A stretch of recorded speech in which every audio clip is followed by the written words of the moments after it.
Okay guys, we really need to take a collective breath right now, because what we just witnessed from Apple this week was nothing short of historic. If you somehow missed it, Apple completely ditched the traditional March keynote, and instead, they went absolutely scorched earth with 3 straight days of surprise drops.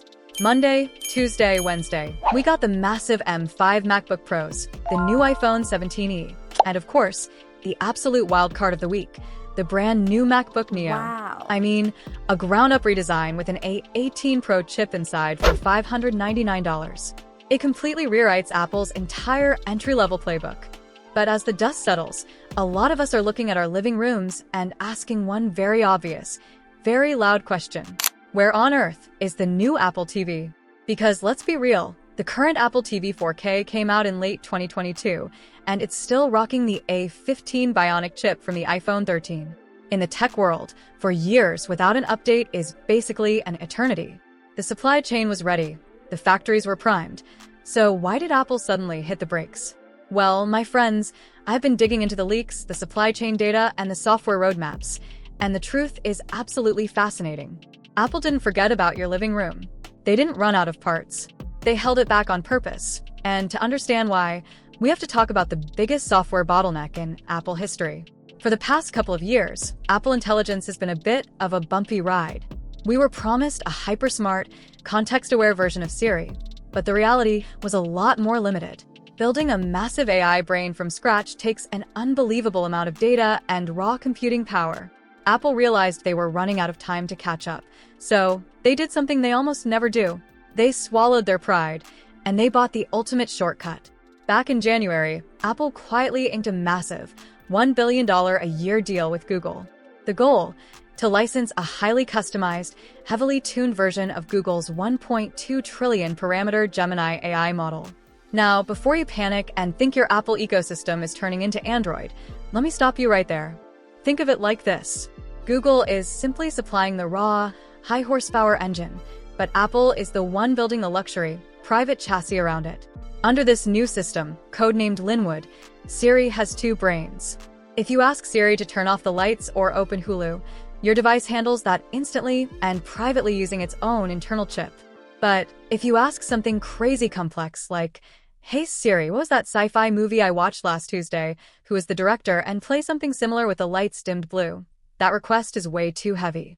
In a fraction of a second, your Apple TV kicks that logic up to the massive Gemini cloud model, gets the answer, and routes it right back to you in Siri's voice. So, why does this delay the hardware? It is all about the release timeline. This massive, Gemini-powered overhaul of Siri won't be fully baked until iOS 27 and tvOS 20. Apple is going to show off this software at WWDC in June, but it won't actually launch to the public until this fall. Apple knows the TV is the ultimate smart home hub. If they dropped a super powerful new box today, but it still had the old, frustrating Siri, you'd be incredibly disappointed.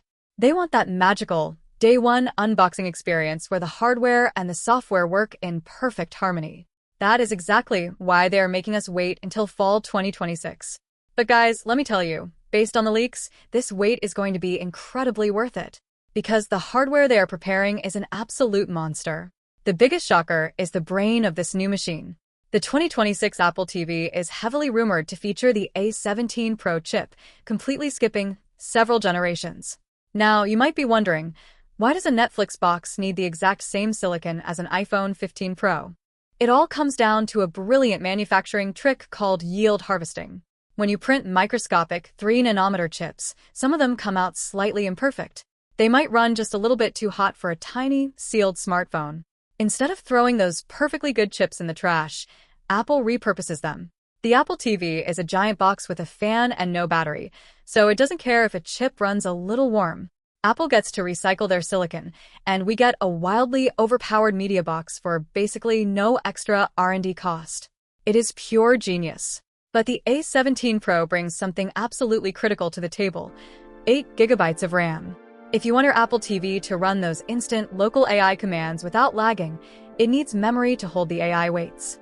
The old A15 chip just couldn't handle it. With 8 gigs of RAM and hardware ray tracing, this box isn't just a streamer anymore. We're talking about running AAA games natively on your TV with PlayStation and Xbox controller support, turning it into a legitimate casual console. Now, I need all my home theater nerds to listen very closely because this next leak is the holy grail. For years, the Apple TV has ruined high-end audio by forcing everything into uncompressed LPCM. If you have a massive, expensive Dolby Atmos setup and you try to play a raw, uncompressed 4K Blu-ray file from Plex, the Apple TV intercepts it and strips out the metadata. It is infuriating. But the 2026 model is finally, allegedly, bringing HDMI audio pass-through. This means the Apple TV will take that massive Dolby True HD file, refuse to touch it, and pass it straight down the cable to your expensive receiver. Your receiver finally gets to do the decoding work it was built to do. This alone will make the new Apple TV the undisputed king of local media playback. Of course, moving massive files around requires serious bandwidth, and Apple is solving that with a brand new and one networking chip, featuring Wi-Fi 7. Old Wi-Fi makes your device pick one lane of traffic. If your neighbor downloads a huge file, your lane gets clogged and your movie buffers. This lets the Apple TV connect to multiple frequency bands at the exact same time. If one lane gets clogged, it instantly routes the data through another lane without missing a single frame. Add in a massive upgrade to Thread and Matter, and this N1 chip can juggle up to 200 smart home devices simultaneously without breaking a sweat. And finally, the craziest rumor of them all. Multiple sources, including Bloomberg, are pointing to a built-in camera on the Apple TV itself. I know, privacy alarms are ringing in your head right now, but think about the frictionless magic. No more propping your iPhone up on a stack of books to use FaceTime. You just sit on your couch, and the TV's wide-angle camera automatically centers on you for family calls.